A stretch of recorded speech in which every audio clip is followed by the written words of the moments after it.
Daf Yomi, Tractate Avodah Zarah, page 39. Daf Lamed Tet, Amud Aleph. With the words Hatam Yedim Mamasho, Hachar Lo Yadidim Mamashan. The Gemara explains, the substance of the wine is a recognizable component of the fish stew. Here, its substance is not a recognizable component of the pickled vegetables.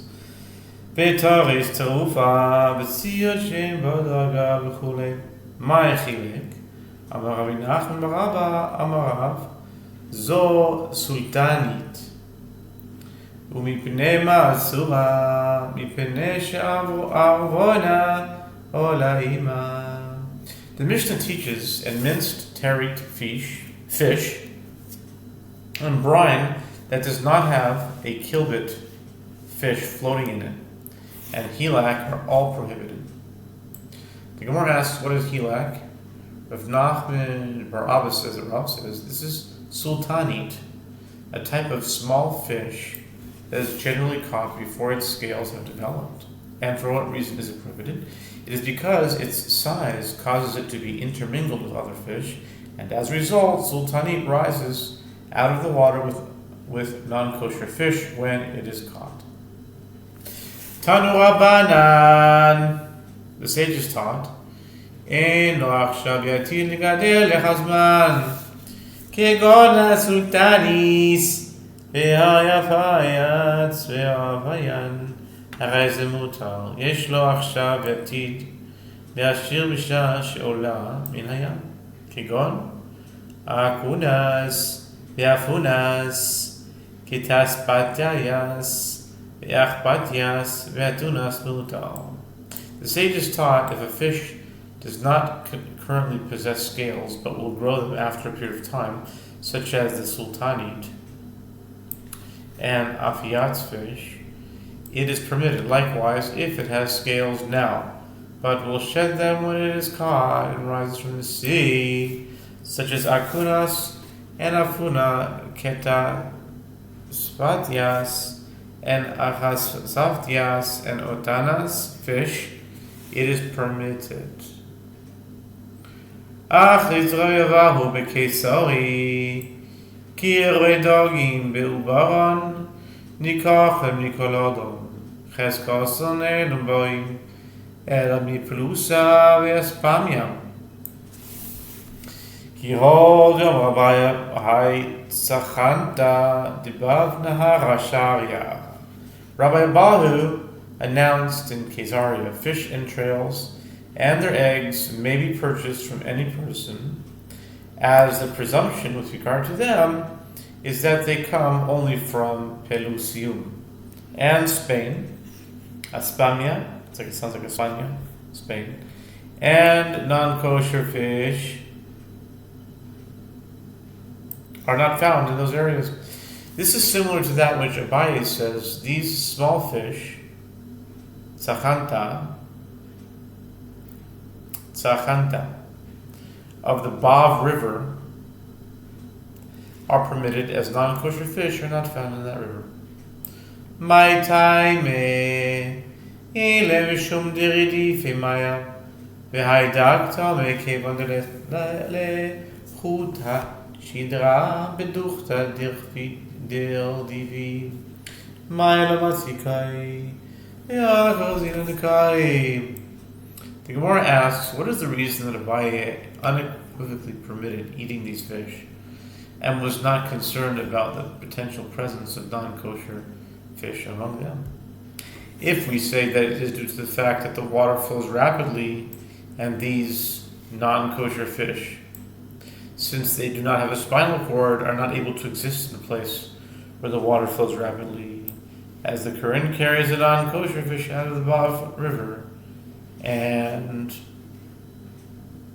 consequently all the remaining fish are kosher, that is not the case, since we see that non-kosher fish exist in rivers with strong currents.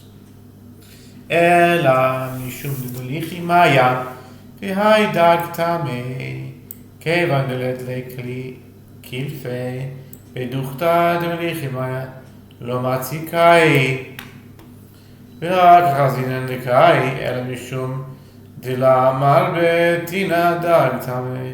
אמר רבינה, העידנא דקא, שכי בי נהר לימדה סירי. Rather, perhaps Abaye permitted the fish because the water is salty, and these non-kosher fish are not able to exist in a place of salty water, since they do not have scales. This too is not the case, since we see that non-kosher fish exist in salty water. Rather, Abaye permitted the small fish in the Bav River because the mud in that river is not suitable for non-kosher fish to reproduce. These conditions in the river render it unproductive habitat for non-kosher fish. Ravina says, nowadays, as the government built canals between the rivers and the Goza River and the Gamda River spill into the Bav and carry non-kosher fish there, it is prohibited to eat the small fish without thorough inspection. Amar Abaye, Haycham Radiyama, Sherito Adiyama Asil, Isiman Echtame Tahotame. The Gemara cites several other statements of Moraim that concern the halachic status of fish. Abaye says this creature known as the sea donkey, Chamra Diyama, is permitted. The creature known as the sea ox is prohibited. And your mnemonic to remember this is impure is pure and pure is impure. Interesting. Chamra. The sea donkey is permitted and the sea ox is prohibited. Meaning that the name of the animal which is non-kosher on land is kosher in the sea, and that which is kosher on land is non-kosher in the sea. Amar Ravashi, Shfar Nuna Shari Chadash Nuna Asir. V'simanach Kodesh L'Shem, Ikad Amri, Kfar Nuna Asir V'simanach Kivrei Goyi. Ravashi said the type of fish known as Shefar Nuna is permitted, and the type of fish known as Kadesh Nuna is prohibited. In your mnemonic to remember this halacha is that which is holy is to the Lord and not for humans. And some say Ravashi said the type of fish known as Kfar Nuna is prohibited, and your mnemonic is the grave is impure, like the graves of the Gentiles. I thought Gentiles don't give off impurity. Okay. Anyways, it says Kfar Nuna, so the thing is Kivrei Goyim. Anyway, Rabbi Kiva Ikla Leginzak. Aitu kama Yahud Nuna Dehave Deme Lechipusha Chape Bidikula Chaza Bekilfe Besharia Rawash Ikla Letamrodia Aito Lekame Yahud Nuna Have Deme Tzelovcha The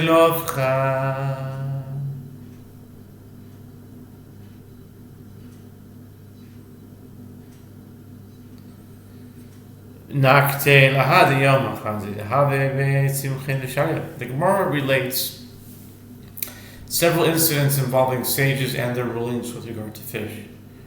Rabbi Akiva happened to come to Ginzak, and they brought before him a certain fish that was similar to Chipusha, a non-kosher aquatic creature.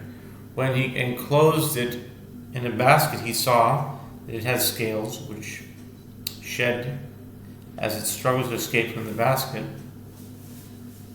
and he permitted it on that basis. Rav Ashi happened to come to Tamduria, where they brought him before him a certain fish that was similar to an eel. He took it out and held it against the light of day and saw that there were thin scales on it, and he permitted it. Rav Ashi k'alahuga atra, ay to the kaminuna. Dehavi demem lish farnuna.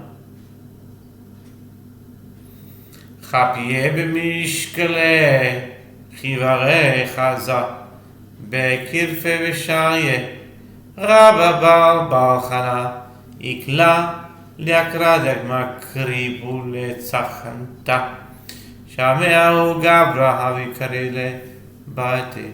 Rav Ashi also happened to come to a certain land where they brought before him a fish that was similar to a shafar nuna. He enclosed it in a white vessel and saw that it had dark scales, which he could see against the white background of the container, and he permitted it. But Rabbi Bar Chana happened to come to Akra de Akma, and they brought him some tzachanta, a dish prepared from small fish.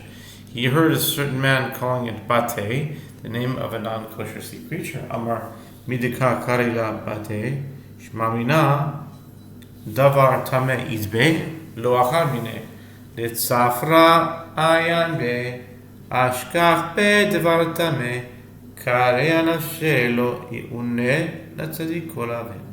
Rabbi Bar Chana said to himself, from the fact that he called it bate, I can conclude from here that there is a non-kosher substance in the tzachanta, and he did not eat from it that night.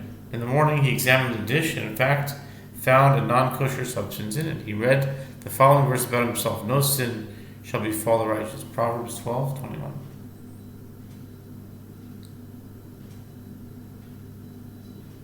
V'akoret shel chiltis ma'ita mishum demafsikele וסכינתה אף על גב דיאמרנו זנתם לפגם מותר אגב חורפה תחילתיתה מחליה לשמנוניתה ויראה לכנו זנתם לשבח ויעשו.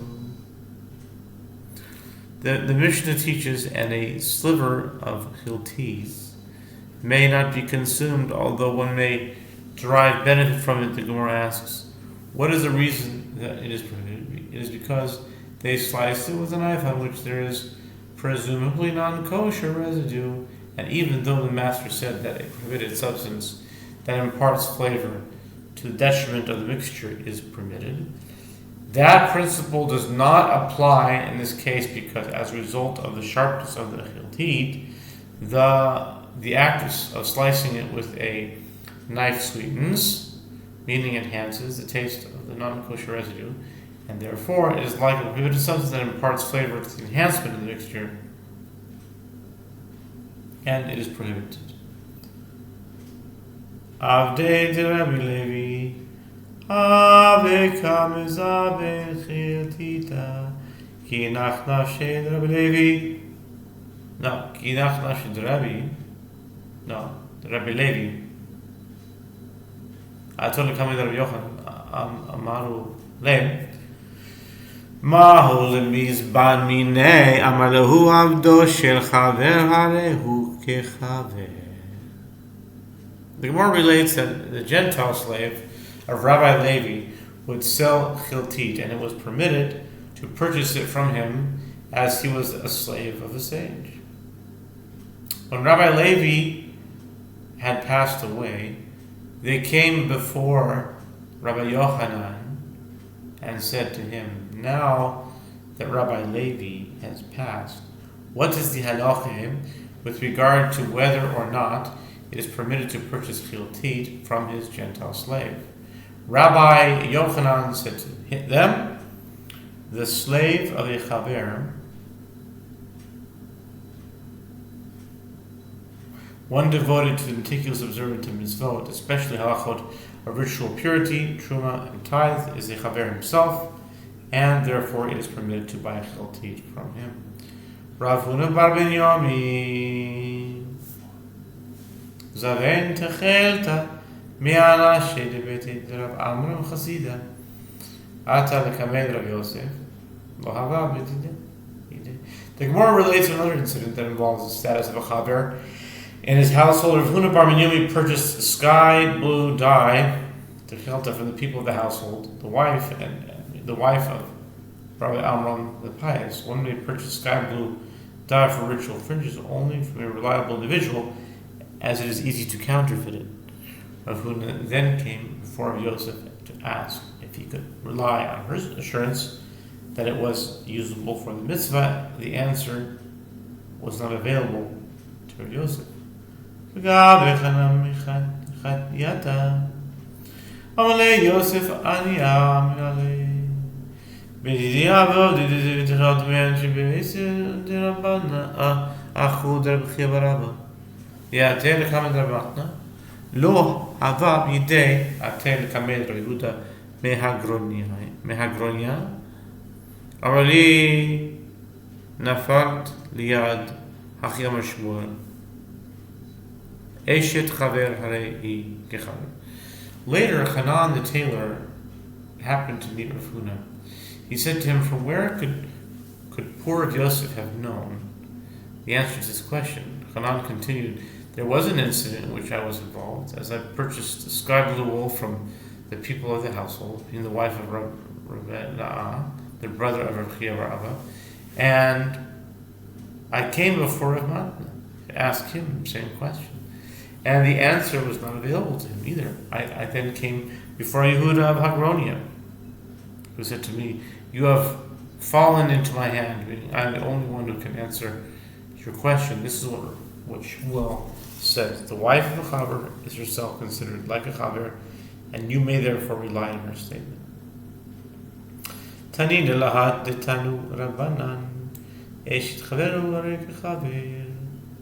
Avodah shechaverayu v'chaver shemein ishto v'nav v'toren v'chezkatan ad shichashdu v'chein chatzer shemochrin ba tchelet harei hem in v'chezkatan, or in brackets he v'chezkatan ad shetipasel. Gemara comments, we learn here that which the sages taught explicitly in the Braita, the wife of a chaver is like a chaver. The slave of a chaver is like a chaver. Furthermore, with regard to a chaver that died, his wife and children and members of his household remained in their presumptive status until they are suspected of engaging in inappropriate deeds. And similarly, with regard to a courtyard in which they sell sky blue dye, it remains in its presumptive status as a place in which non-kosher sky blue dye is sold until it is disqualified due to unscrupulous behavior. Tanu Rabbanan, Eishes Amaretz Shenisei L'Chaver, V'chein Bito Shel Amaretz Shenisei L'Chaver, V'chein Avdo Shel Amaretz Shenimkar L'Chaver, Kulam Tzrichim L'Kabel Divrei Chaverut, Aval Eshet Chaver Shenisei L'Am Haaretz, V'chein Bito Shel Chaver Shenisei L'Am Haaretz, V'chein Avdo Shel Chaver Shenimkar L'Am Haaretz, Einon tzarichan lekabel divrei chaverut lechatchila divrei Rabbi Meir. The sages taught the wife of one who is not careful to keep particulars of certain halachot, the Am Haaretz, who later marries a chaver, and likewise the daughter of an Am Haaretz who marries a chaver, and likewise the slave of an Am Haaretz who is sold to a chaver, must all accept upon themselves the commitment to observe the matters associated with the chaver status. But the wife of a chaver who later marries an Am Haaretz, and likewise the daughter of a chaver who marries an Am Haaretz, and likewise the slave of a chaver who is sold to an Am Haaretz, these people do not need to accept upon themselves the commitment to observe the matters associated with chaver status ab initio. This is a statement right there. Yehuda Omer, Afein tzrichen lekabel divrei chaver zechazila, v'chein haya Rabbi Shimon ben Elazar Omer, ma'aseh v'isha chashnis is lechaver v'haita kosheres lo tefillin al yado. Nised lemoches alei, v'haita kosheres lo kishre moches al yado. Rabbi Yehuda says they too must accept upon themselves the commitment to observe matters associated with chaver status ab initio. And similarly, Rabbi Shimon ben Elazar would illustrate this point and say, there was an incident involving a certain woman who married a chaver and would tie for him phylacteries on his hand, and she later married a tax collector and would tie for him tax seals on his hand. This which shows that her new husband had great influence on her level of piety. Amarav chavit asur bechotam echad champag mutar bechotam echad chalav basar yain techelet.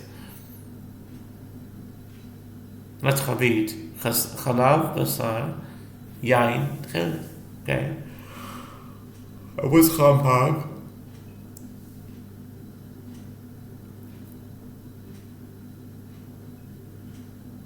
What champag is? I don't see any. Okay. Rav says the substance represented by the acronym bet, hey bet, yud, tav are prohibited if they were deposited with a Gentile while they were sealed with only one seal. Those represented by the acronym bet, hey bet, pay, gimel are permitted if they were deposited with a Gentile while they were sealed with one seal. The Gemara elaborates: milk, chalav, basar is meat, wine is yayin, and techelet, hab, yam.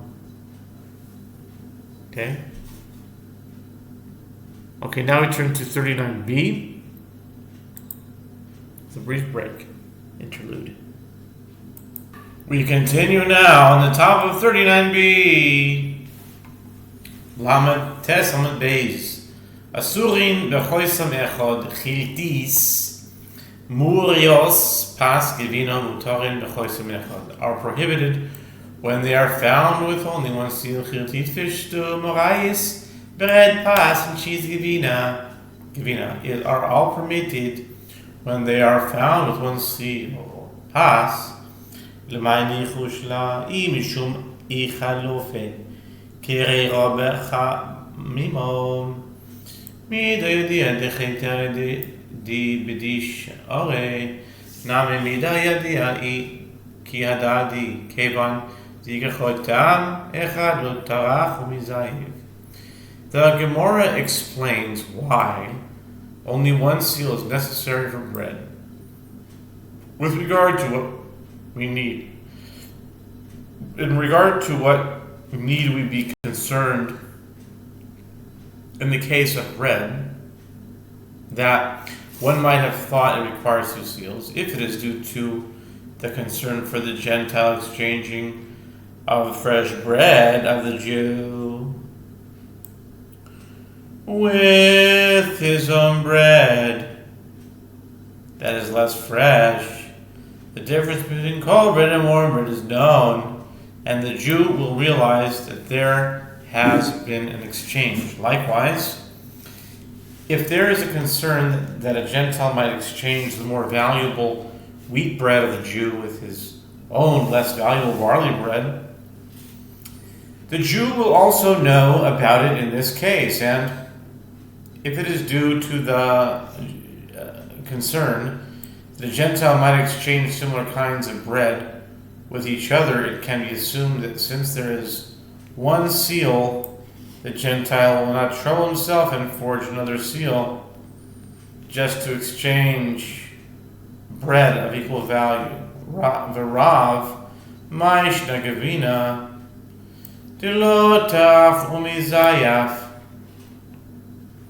Chalav namilo tarach umizayav. Amarav kahana apek chalav chaticha dal she'ein ba simhan.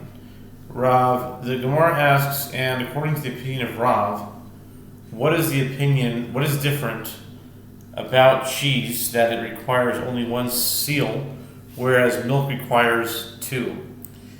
If the reason is that a Gentile will not trouble himself and forge a different seal, as cheese is generally inexpensive and the small profit he might make is not worth such an effort, this reasoning should apply to milk also, as he will not trouble himself and forge a new seal. In this case, either Rav Kahana said, remove the term milk from Rav's statement and enter instead a piece of fish that has no sign of kashrut. Hainu basa tare gavni basa. The Gemara raised an objection. Rav could not have been teaching that a piece of fish with no signs of kashrut requires two seals, as fish is the same as meat, which is already included in the list of items that require two seals. The Gemara explains that there are two categories of meat: animal meat and fish meat. Since one might have thought that they are subject to two different halachot, Rav therefore teaches that both require two seals.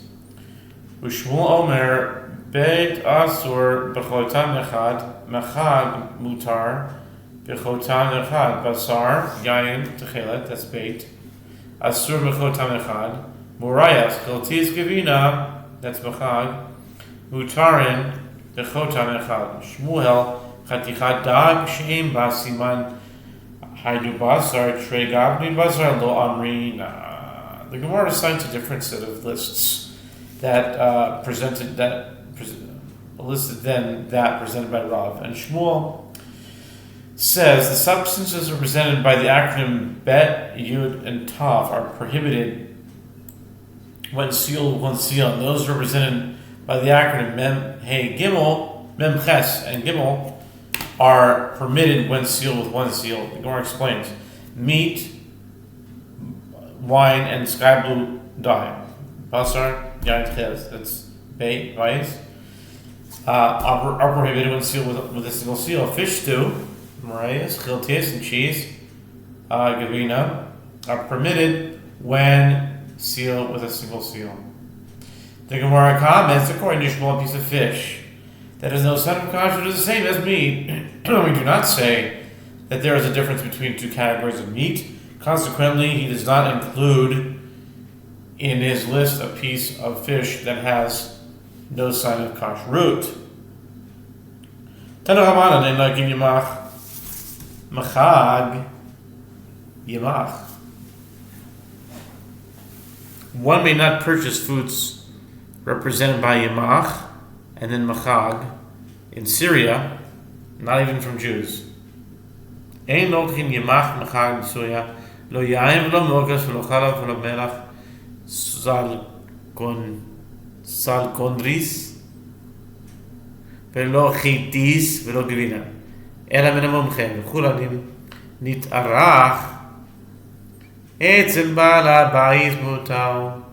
The sages taught one may not purchase foods represented by the acronym Yud, Mem, Chet, Gimel in Syria, not even from Jews.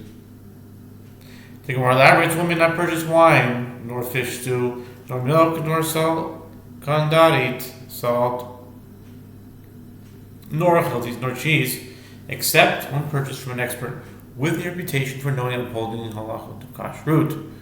And with regard to all of them, if one is a guest in the home of his host, they are permitted, as a Jew is assumed to keep halachot of kashrut in his own home.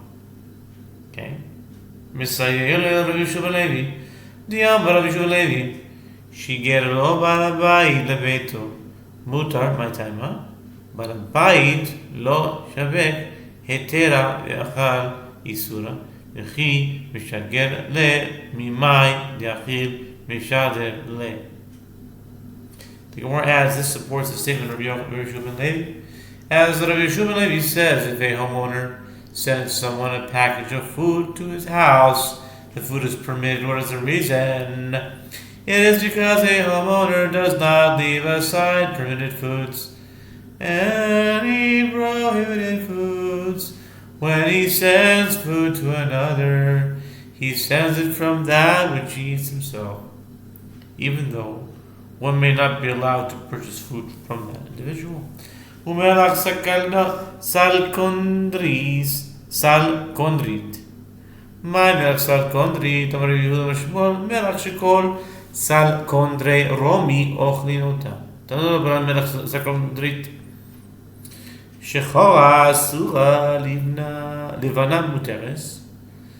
Divrei Rabbi Yehuda Omer. Divrei Meir. Yehuda Omer livana asura shechora muteres. Rabbi Yehuda ben Gamliel Mishum Rabbi Chanina ben Gamliel Omer Zo v'zo asura. The Mishnah teaches Sal Kondarit, salt is prohibited.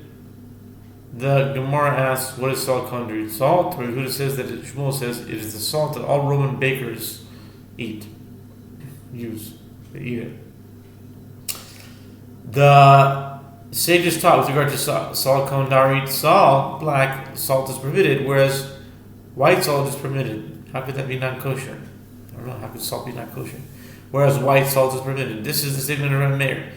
Rabbi Yehuda says white salt is prohibited, black salt is permitted. The Gemara cites the third opinion. Rabbi Yehuda ben Gamliel says the name of Rabbi Chanina ben Gamliel, this and that, both white and black, salt kondarit, salt are prohibited. Amar Rabbi Bar Yochanan, לדברי הומר לבנה אסורה, קיר ודגים לבנים טמאים מאוהבים בה. דברי האומר שחור אסורה, קיר ודגים שחורים טמאים מאוהבים בה. The Gemara cites an explanation of this dispute. Rabbi Bar Chana says that Rabbi Yochanan says, according to the statement of the one who says that white secondary salt is prohibited, it is suspected that the intestines of white non-kosher fish are mixed in it, and this is the reason for the prohibition. According to the statement of the one who says that black salt is prohibited, it is suspected that the intestines of black non-kosher fish are mixed in it.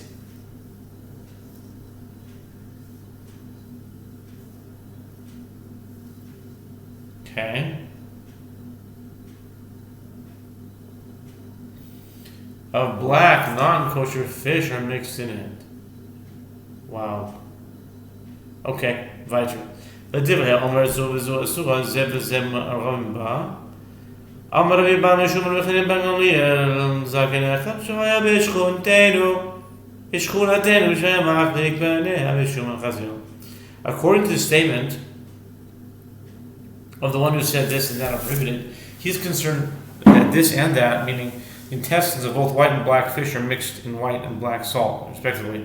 The Gemara mentions, in addition, an additional problem with salt kundari salt. Rabbi Bahu says in the neighborhood of Gamliel, there was a certain elder in our neighborhood who would smooth its surface with pig fat. Ooh. Maybe the Romans like this salt that's smeared up with pig fat.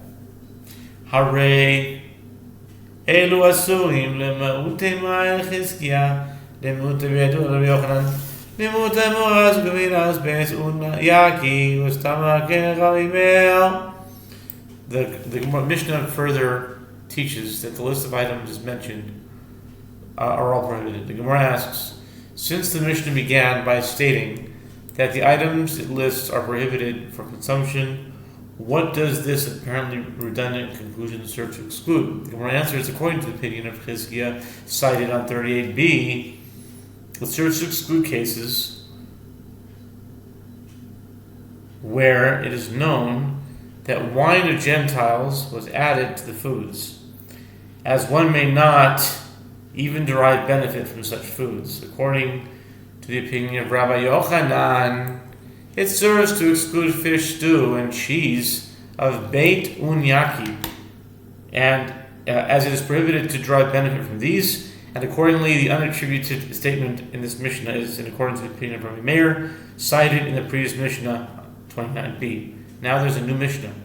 Ve'eluhein mutarim ba'achila chalav shechalavo goi Yisrael ra'enu ve'hadavash ve'haduvduvaniot אף על פי שמנת פין אין בה משום הכשר משקה וכבשים שאין דרכן לתת לתוכן יין וחומץ ותאריס שאין הטירופה וציר שיש בה דגה ועלה שאין חילטיס וזית או גלוס כאוס המגולגלין. The Mishnah says, and these are permitted for consumption: milk that was milked by a Gentile and a Jew watched him doing so, and honey and grape clusters. Duvduvaniot, really cherries, no? Duvduvan is cherries, but they call them grape clusters here. Which, despite the fact that they are dripping juice, are not subject to the halakha of susceptibility to ritual impurity caused by contact with that liquid, and pickled vegetables whose usual manner of preparation does not involve adding wine and vinegar to them, and tarit, fish that is not minced, and brine that has fish in it, and the leaf of a hiltit plant, and rolled olive cakes, which are gluskaot. Rabbi Yossi Omer, Hashlachin asurin, Chagavim aboim, min aslula asurin, min aheftek, mutarin, v'chein litzchom. Rabbi Yossi says, overripe olives are prohibited. Locusts that come from a salesman's basket are prohibited, whereas those that come from the storeroom are permitted. And likewise, with regard to the portion of the produce designated for the priest, the truma, for the priest. It's also prohibited.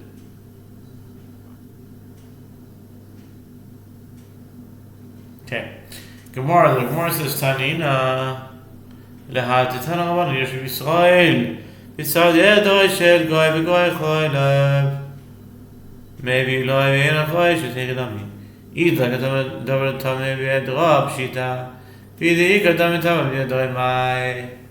The Gemara says, we learned from the Mishnah that which the sages taught explicitly in the Brayta, a Jew may sit beside the Gentile's flock and wait while the Gentile milks his animals and brings the milk to the Jew.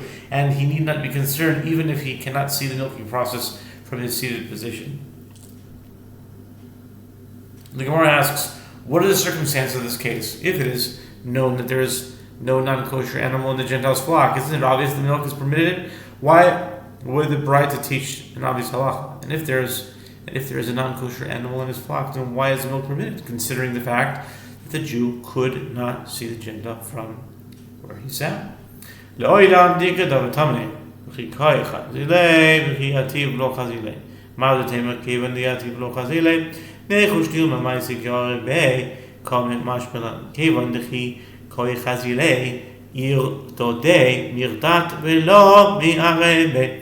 Gemara explains actually this is referring to a case where there is a non-kosher animal in the flock. When the Jew is standing, he can see the Gentile, but when he is sitting, he cannot see the Gentile. As you say, since when the Jew is sitting, he cannot see the Gentile, we should be concerned that perhaps the Gentile will bring non-kosher milk and mix it with the kosher milk. The Brayta therefore teaches us that since when the Jew is standing, he can see him, the Gentile is fearful of being caught and does not mix anything into the middle. The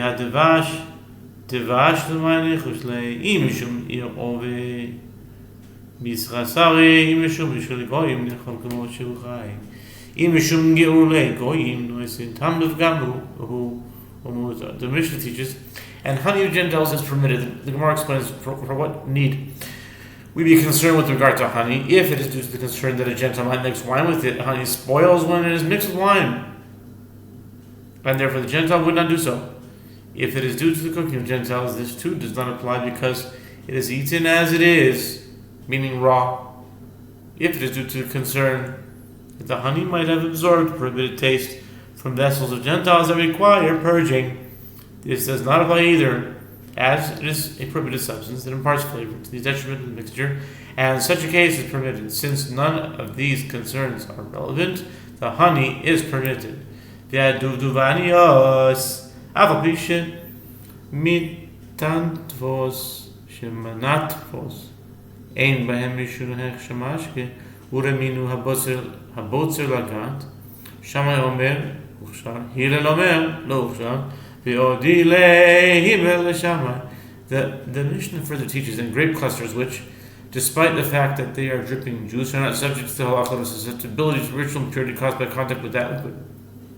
And the Gemara raises a contradiction from the following Brayta. With regard to one who harvests grapes in order to take them to the press and crush them, there is a dispute as to whether or not the liquid that seeps from the grapes renders them susceptibility to ritual impurity. Shammai says it has become susceptible to ritual impurity, and Hillel says it has not become susceptible. Eventually, Hillel conceded to the opinion of Shammai.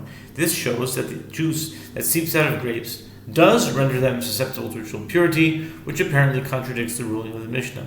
The Gemara explains there, in the case of the Brayta, he wants the juice as a beverage, and one's intention influences the capability of certain liquids to render substances susceptible to ritual impurity. Therefore, the liquid that seeps from the grapes renders them susceptible to ritual impurity. Here, in the case of the Mishnah, he does not want the juice as a beverage, and therefore the grapes are not rendered susceptible to impurity. Tanu Rabanan Ezehu Taris Sheinu Trufa Kol Sherosh V'Shidra Nikar Ve'ezo Tziad Sheyesh Ba'adaga Kol Shekilbis Achas O Shte Kilbios.